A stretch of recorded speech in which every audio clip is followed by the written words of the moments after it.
morning for some of you and afternoon for some of us, is Paul Bates. He's the Program Manager of Training and Education Outreach at UL Environment, which is the provider of the Green Guard certification some of you might be familiar with.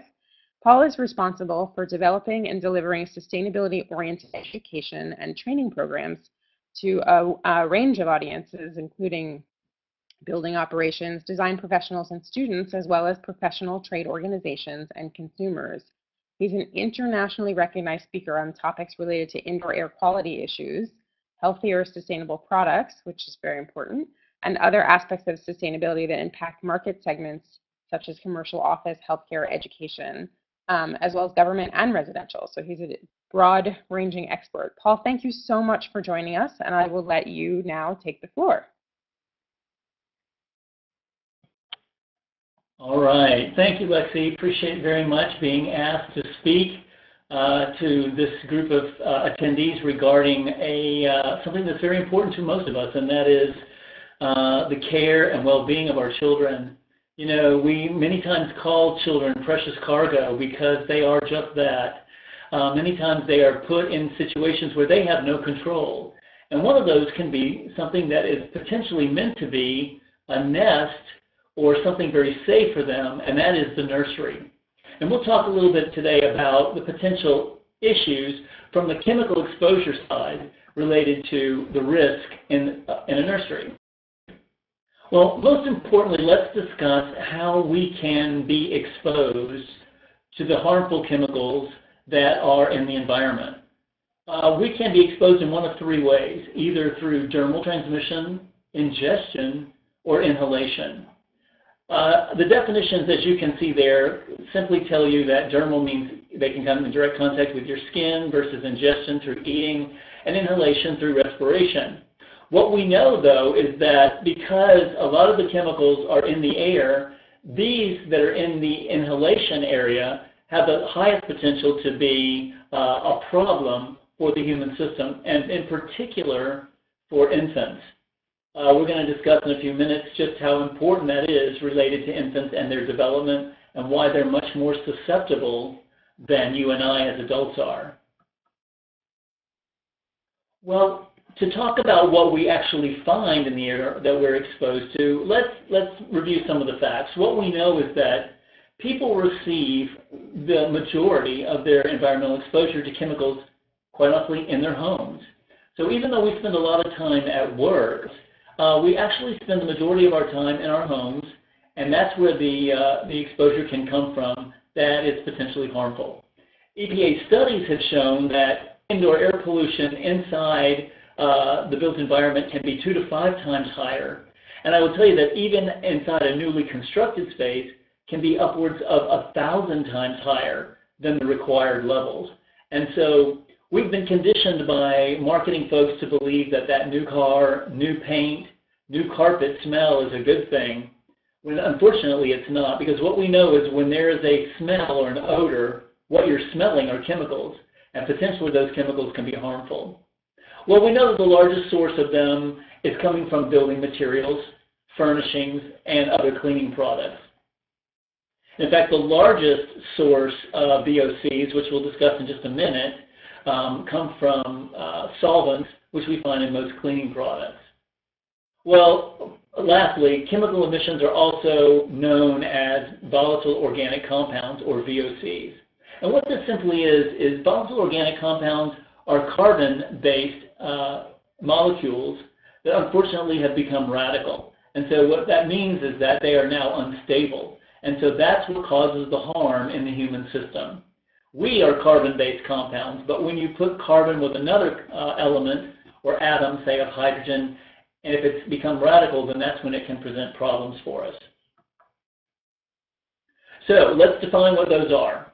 Typically, they are a type of chemical that easily separates off gases from a product.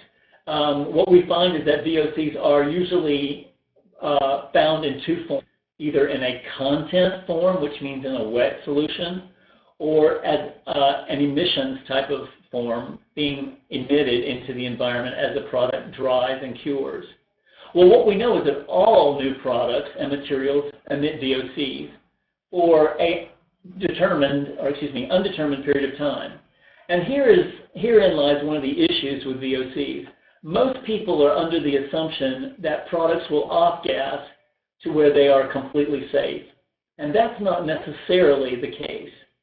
Further, what we know is that the chemicals coming off of one product can interact with the VOCs coming off of another product to create a tertiary compound, which quite honestly, we don't necessarily know how that's going to impact the human system. So the science, of course, is just that. It's science, which means it's still evolving.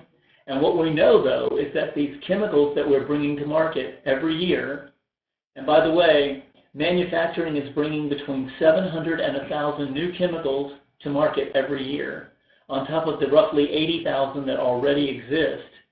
Don't you just know that another one of those chemicals is another formaldehyde or benzene or toluene or other harmful type chemical, but yet we just haven't discovered that yet?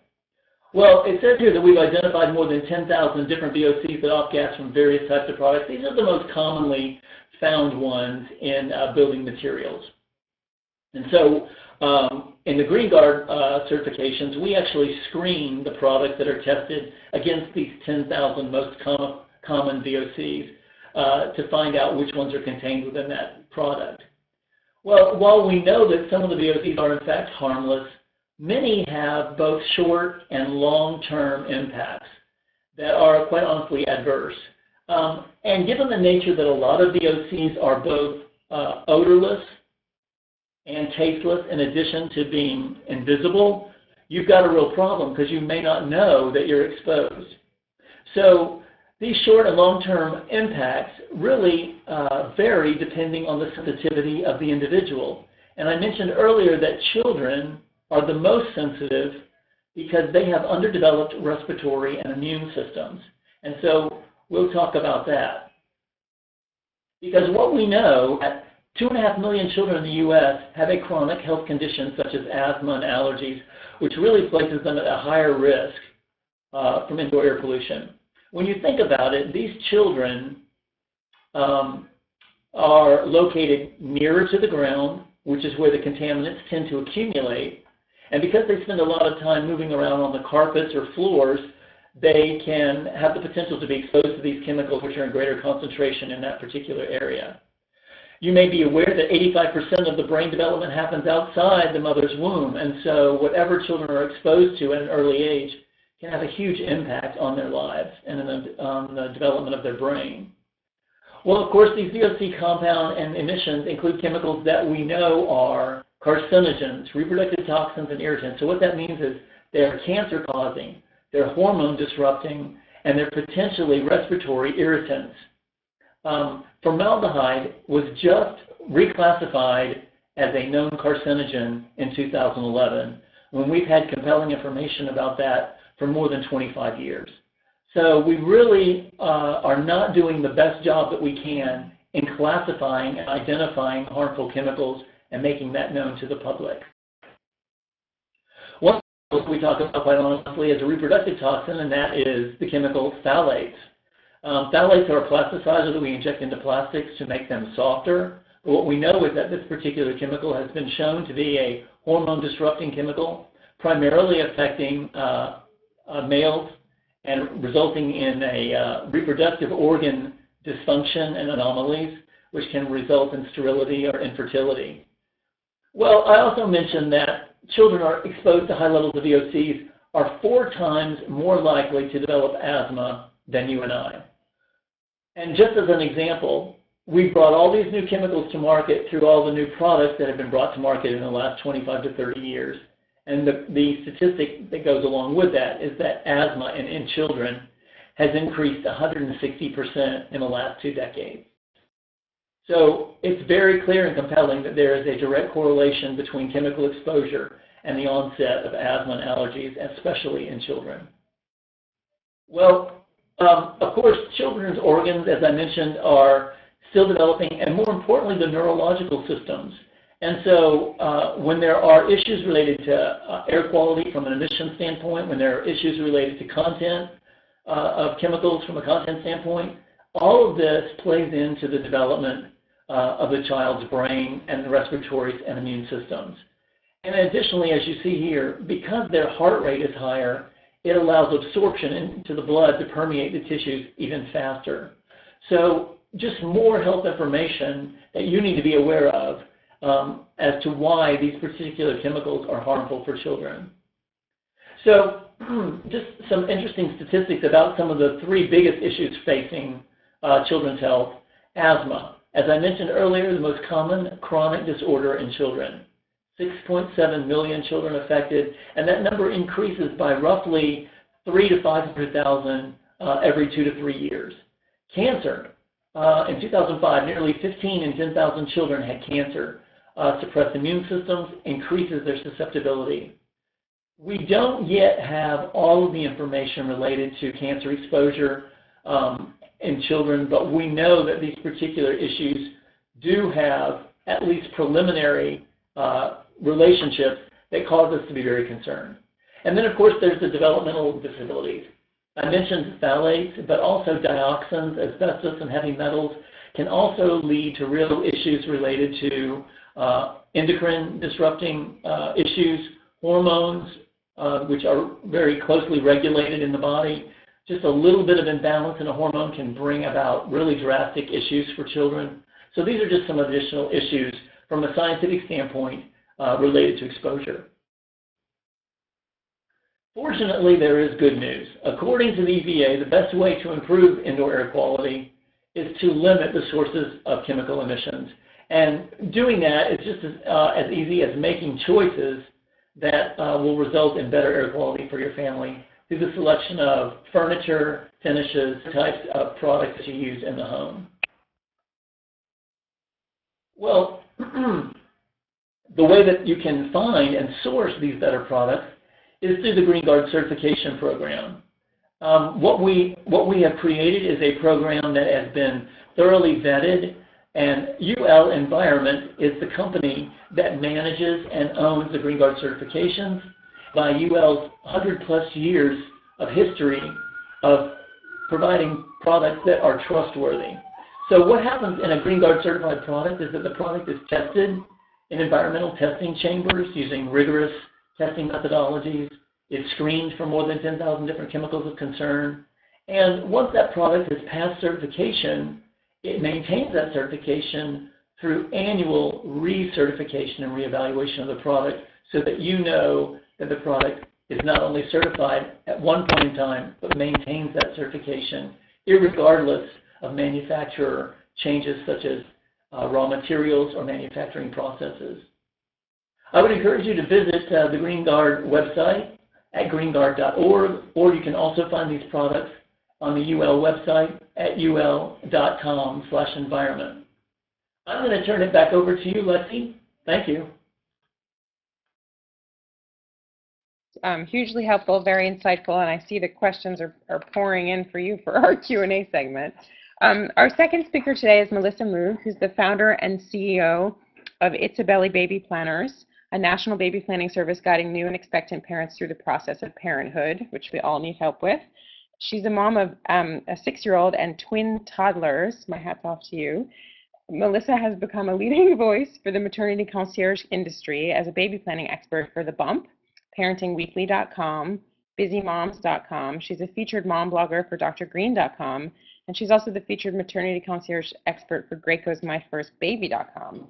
Itsabelly is also the first baby planning company to secure Green America's seal of approval, which is very cool. So Melissa, thanks so much for being part of today's webinar, and I'll let you begin. Great. Hi, everybody. Can you hear me, I hope? First, I wanted to thank A Healthy Child, Healthy World for inviting me on here.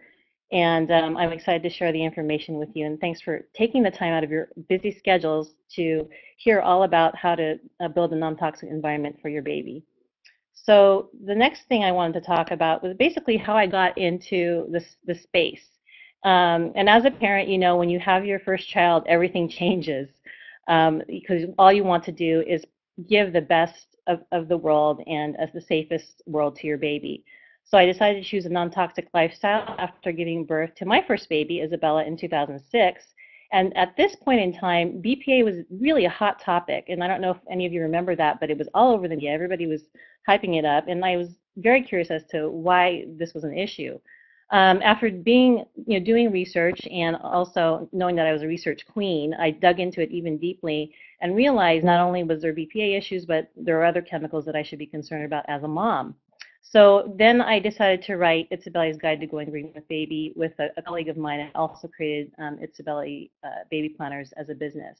So my personal mission to create a non-toxic lifestyle for my family turned into a larger audience where I was helping, and still today help, newly expectant parents understand how to take those steps to create a non-toxic environment. After my first child, Isabella, turned 2, my husband and my mother unfortunately got cancer. And so my quest to create a less toxic environment for my family became even more of an important priority. And Paul had mentioned a couple of facts from research earlier.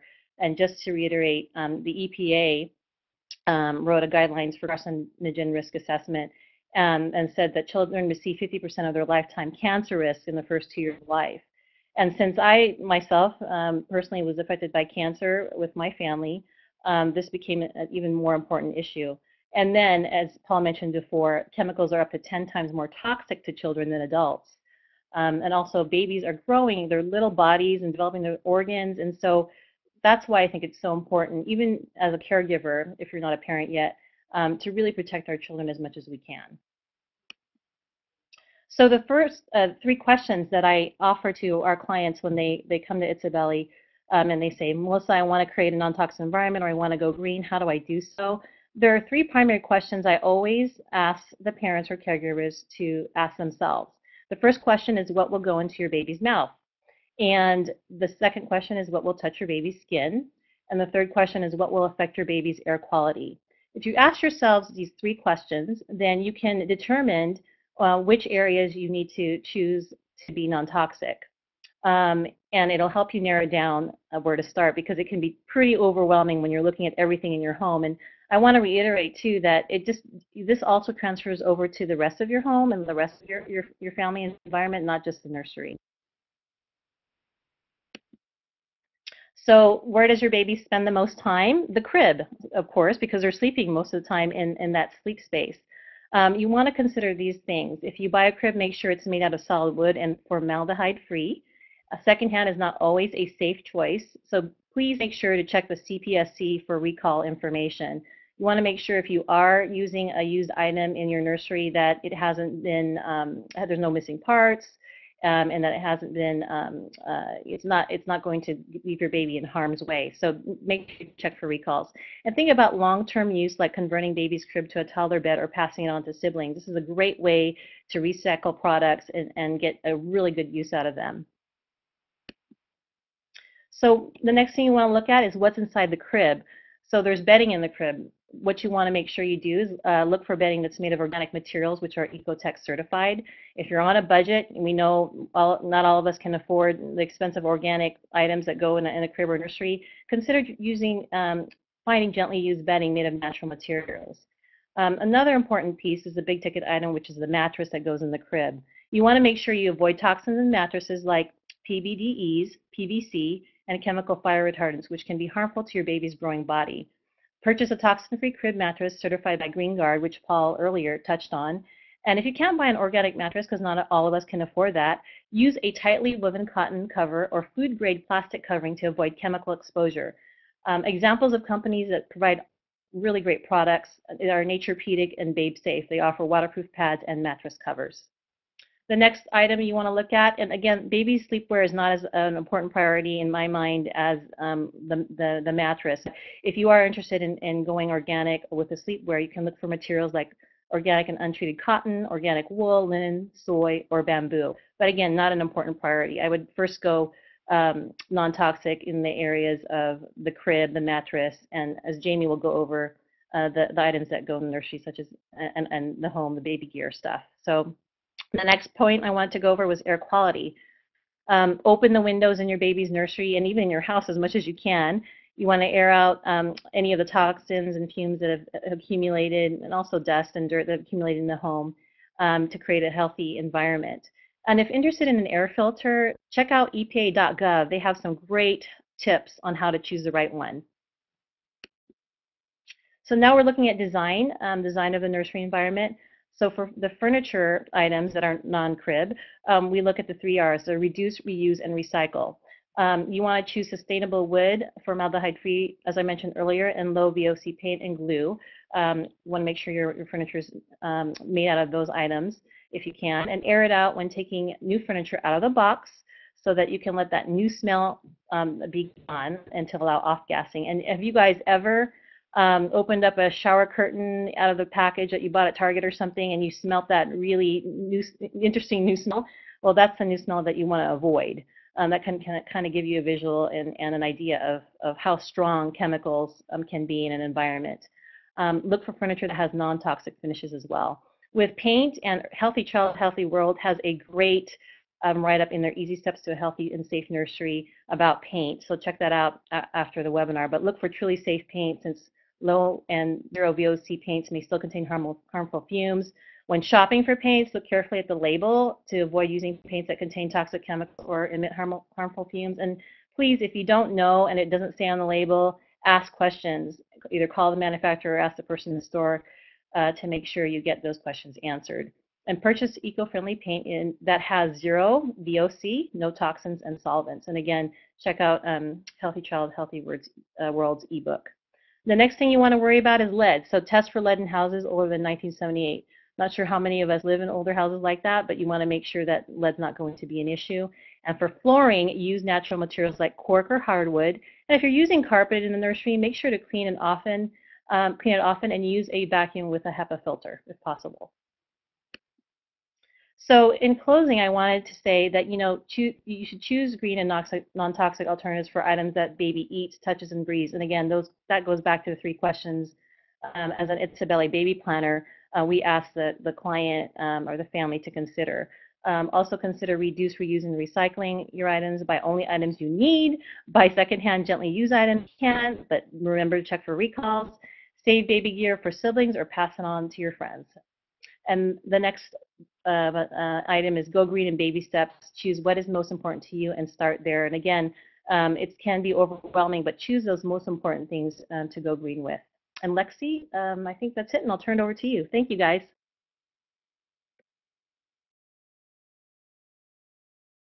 Because I have a 3-month-old, so I'm nodding away as you're talking, Melissa. Thanks so much.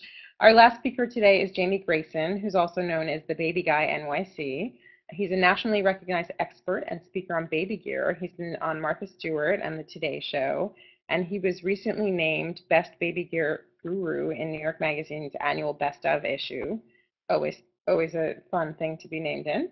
Traveling around the country speaking at expectant parent events, Jamie also sits on the board of advisors for Parenting and Baby Talk magazines. He's a gear guy for strollertraffic.com. He's a contributor to allparenting.com. He's also a certified child passenger safety technician. Jamie, we so appreciate you joining us today, and we're looking forward to hearing some of your expert advice, so take it away.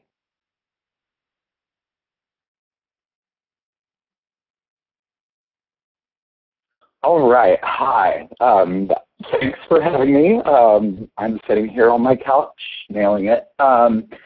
So we are going to go through what I kind of refer to as Baby Gear 101, kind of freak out about baby products.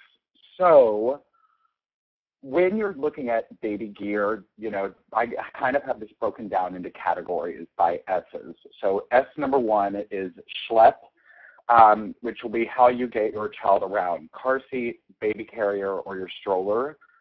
A lot of people are very, very concerned about flame retardants in their car seats, and I have actually very, very mixed feelings on the topic. You can go to something like healthystuff.org where they have the test broken down, and like Orbit has no brominated flame retardants.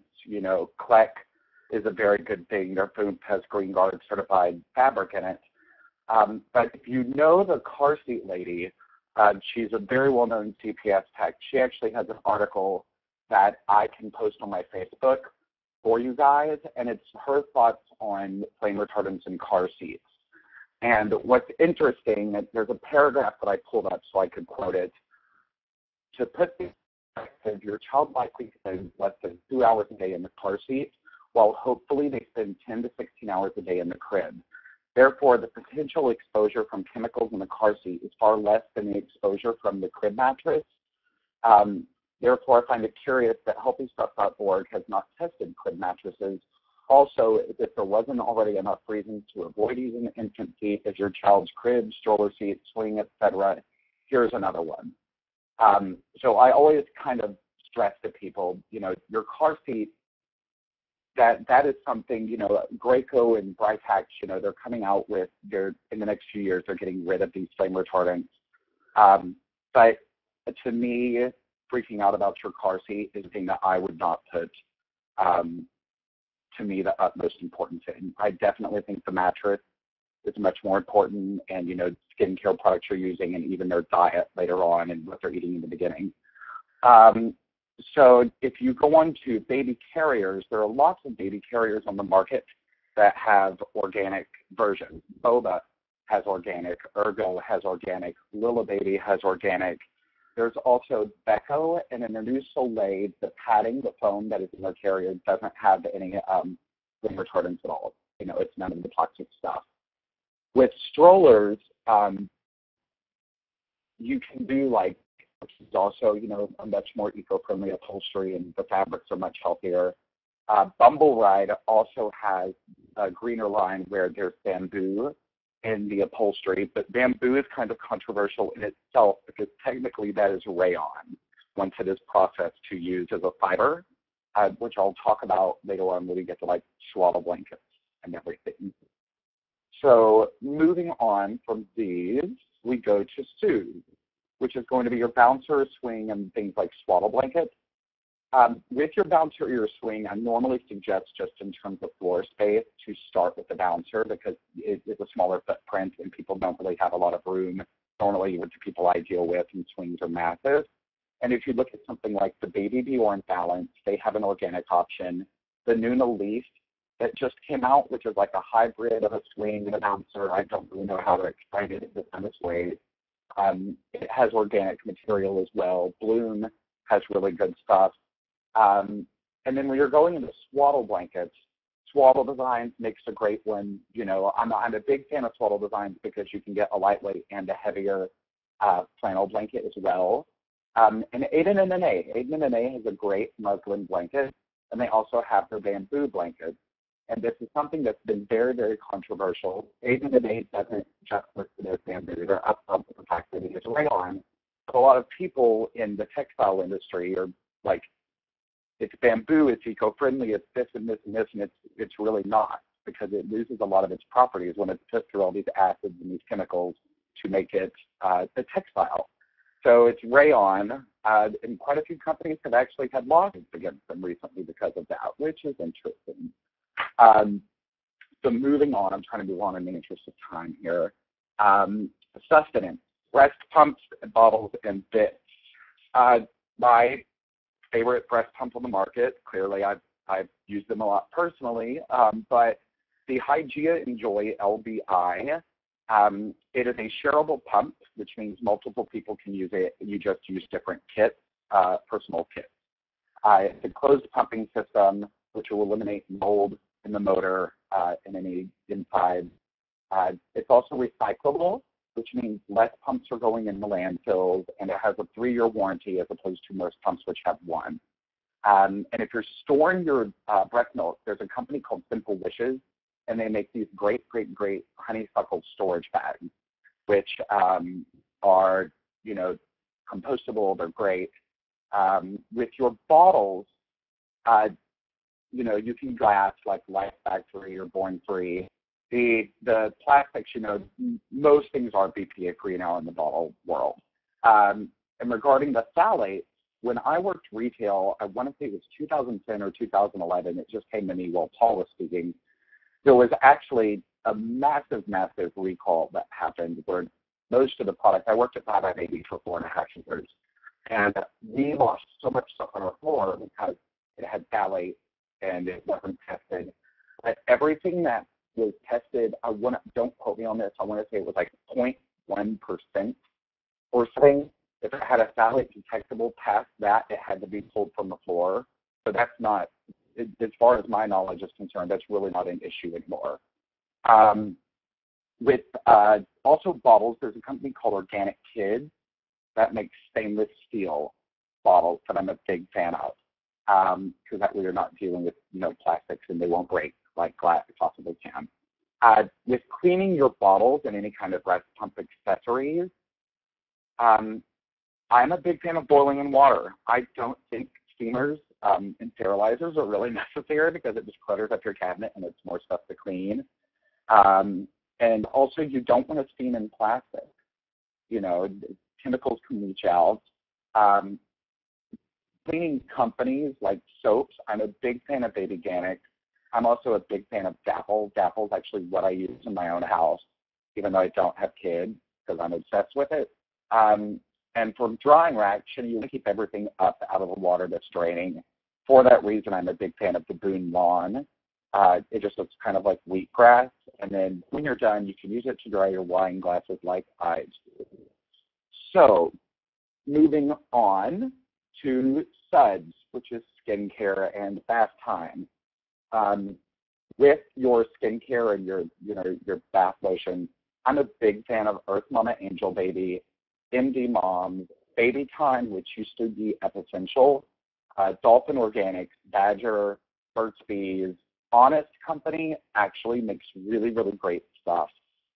Their cleaning line I'm not as big as a fan of as their skincare stuff. Their healing balm is amazing. They have the best bubble bath I think I've ever used. And it's really, really great. What's interesting, I know a few of these companies kind of get into, sticky territory with environmental working groups.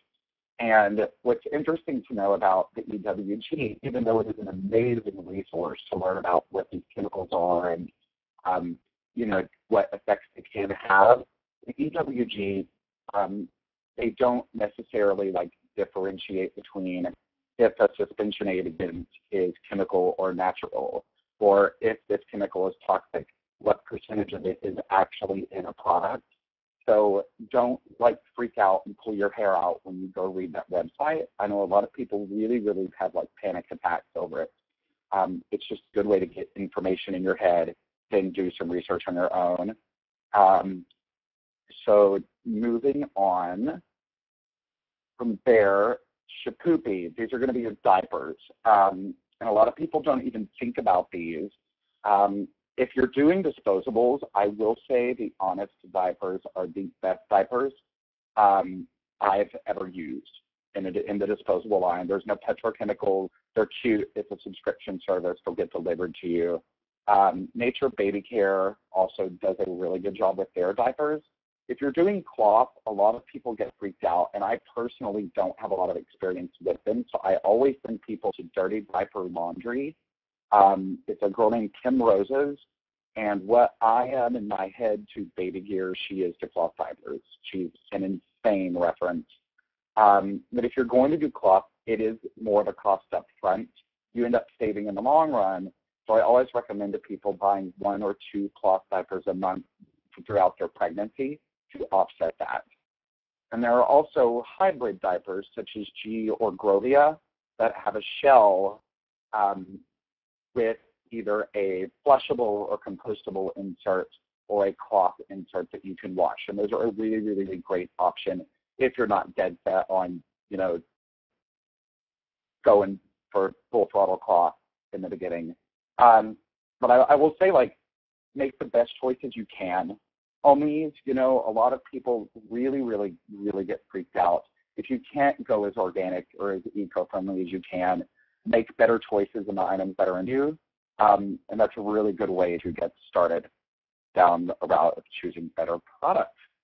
So, yeah, I am done here for now. So that concludes today's presentations, and we're ready to move on to Q&A. We've been busily reading your questions as they've been coming over the last 30 minutes, and we've chose a handful to ask today's presenters. Just to keep time in mind, I'm going to ask one question of each presenter, and if we have extra time, I'll go back and ask more. So the first question is for Paul. Paul, someone asked, I am concerned about flame retardants and other chemicals in the furniture and everything my child uses. What should I look for when buying furniture or foam products? Well, first and foremost, you want to look for products that have been that do not include any added urea formaldehyde. Probably the largest offender, the most prevalent chemical found in furniture and furnishings. This impacts not only wood furniture, but also finishes. It also impacts foam products, insulation materials, all different kinds of products have formaldehyde in them. And the largest reason for that is because formaldehyde is not only a wonderful binding agent, but it's also a great preservative. And so look for formaldehyde in them. In addition, when it comes to foam products or anything that your baby is going to be around, you want to look for things that do not contain harmful flame retardants. Flame retardant properties are really a very serious issue. And while a lot of that is driven by codes and standards, you want to make sure that it makes sense. Certain times it's added just because and not because it makes sense. Additionally, I would tell you that it contains a chemical that ends with amine, A-M-I-N-E, is probably suspect as well. So these particular products a lot of times are also found in building materials and furniture. I would encourage you to visit the GreenGuard website at greenguard.org to look for other products that may be better substitutes for a sustainable solution for your nursery.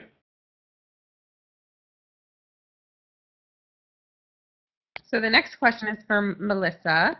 Melissa, we have a question that is, what should we say to family and friends who don't believe in spending extra money on non-toxic, plastic-free organic items for my baby because they think everything is a scam and they don't know how you can be sure you're really getting what you're paying for? Okay, so that's a really good question, Lexi. And, you know, there's a lot of what we call sometimes greenwashing in the market.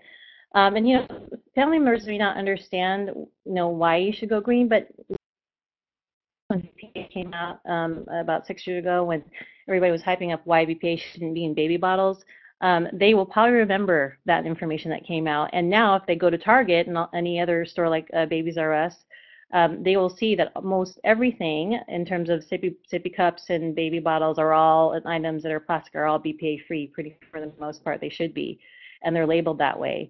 So you know, you can kind of tell them about that situation that happened 6 years ago, and also there's an easy called a baby registry, where most moms and dads, I think, probably create a baby registry before their baby shower. And if your family's interested in understanding what they should just for you as a gift, you can make sure the items on your registry are non-toxic or organic or green, and that way they know that you're going that direction.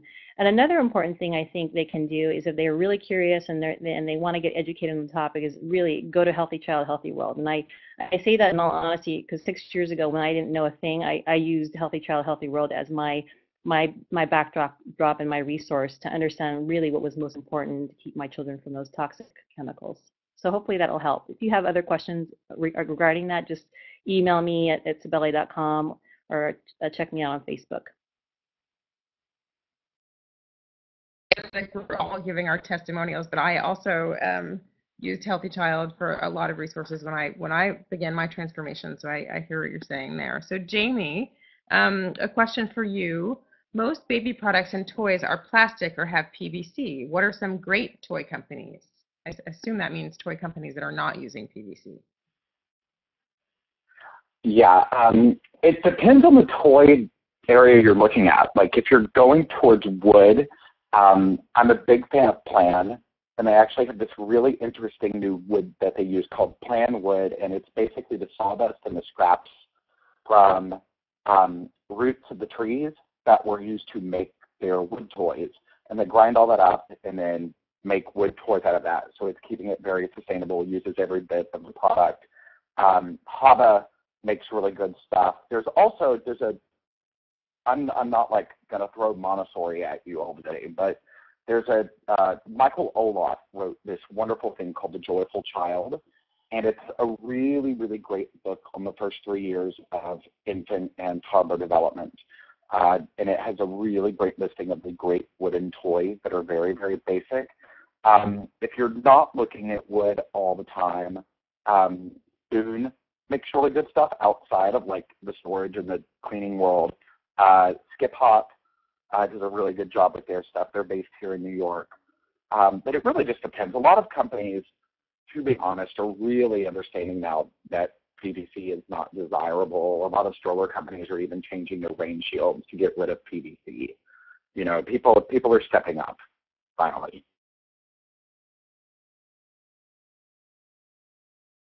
Power of the pissed off parent, you know, we start to learn things about things, and we can really influence the marketplace, even if the legislation isn't behind us. I think that's really incredible. And thank you for mentioning the Montessori stuff. I'm personally a big fan of the wood toys. I hadn't heard that about Plans New Wood, so that's cool for me to hear. So I'm psyched somebody asked that question. So it looks like we do have enough time for me to go back to Paul. And this is a great question because we've been all mentioning BPA. So Paul, we have a question that says, BPA free is something I look for on any baby item that's made of plastic. If it doesn't say BPA free, should I assume it has BPA? Well, I never assume anything, and I would encourage you not to assume until you've looked at the list of what is included in the product. You know, there are manufacturers out there who are trying to do the right thing. With BPA being such a hot button, most manufacturers are labeling their products as BPA free. But any plastic item potentially could be suspect. So while I would say with one hand, you know, look at it and really evaluate the product, on the other hand, I would say don't necessarily go to the worst case conclusion. Because not all plasticizers are bad. And so depending on the use, depending on the age of the child, can determine whether or not the level of BPA is acceptable or not. So follow up to that, is there anyone that, like, is there any third-party certification for BPA free at this point? Not that we're aware of. I think most manufacturers have taken upon themselves to eliminate the BPA chemical because there are a number of alternatives. As it's probably most of the people on the phone have probably figured out, BPA is one of the ones that's been used because, quite honestly, it was easy to get to and it was inexpensive. There are alternatives in most every case for these chemicals that are potentially harmful, but usually they're a little bit more difficult to come by and typically result in an increased cost in manufacture, which is why manufacturers have not used them. But with this call to action, it's definitely changing how manufacturers think about producing their products. So Melissa, a second question for you is, how far in advance should things off-gas before the baby comes? Pregnancy test and off-gas.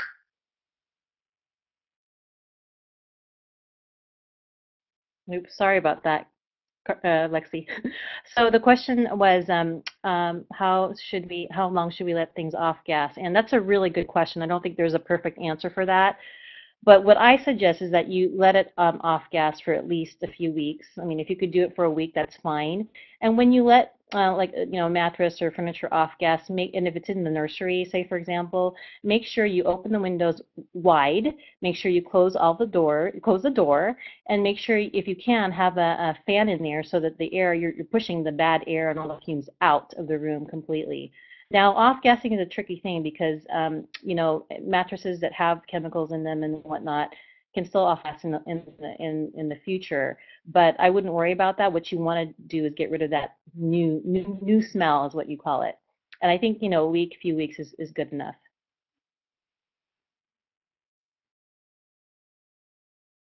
It's so It's so great, and it's so interesting when something as simple as opening a window can really drastically reduce indoor air pollution. And you know, there's so much that flies around in this realm with people saying it's too expensive to do these things. So it's always great when we can point out that, you know, opening your window is a great way to take care of a problem, a really big problem. So Jamie, your second question is, I heard many of the skincare companies have changed their ingredients. Is there something to watch out for? It's a pretty broad question, but I think you can tackle that.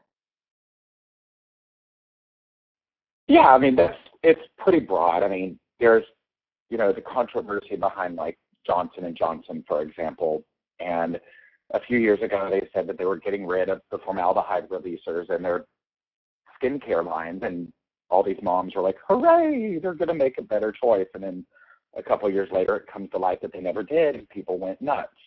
So now they've said they're going to do it again. Normally, you know, with skincare, you know, especially because the skin is so delicate in the beginning and it will absorb everything much faster, you know, just really be aware of things like parabens and everything that are in, you know, the ingredients. Like I said, like the EWG list is a great way to get that information broken down about what that is.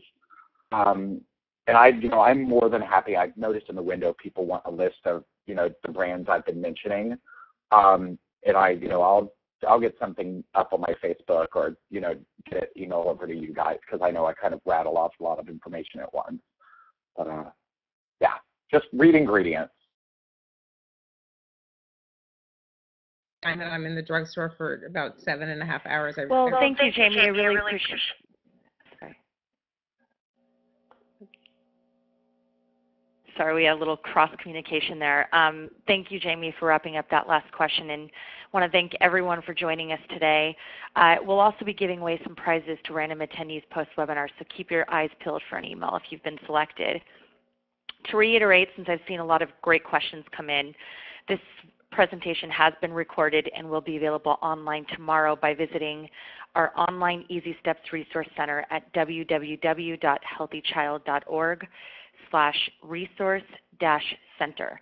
A very special thank you to all of our speakers today, Paul Bates from UL Environment, Melissa Moog from Itsabelly Baby Planners, and Jamie Grayson, the Baby Guy NYC. You can find their contact information on the current slide. Also, we would like to thank our sponsors of the Healthy Nursery Resource Center, BabyGuyNYC and Lullaby Paints. For more information on how to protect children from harmful chemicals, please visit www.healthychild.org. Otherwise, we hope you'll join us for our next webinar in July on food and nutrition. In the meantime, I'm going to pop up a poll. If you can all respond when you get a chance and let us know what you thought of today's webinar, so we can improve for future webinars and community outreach. Thank you so much and have a great day.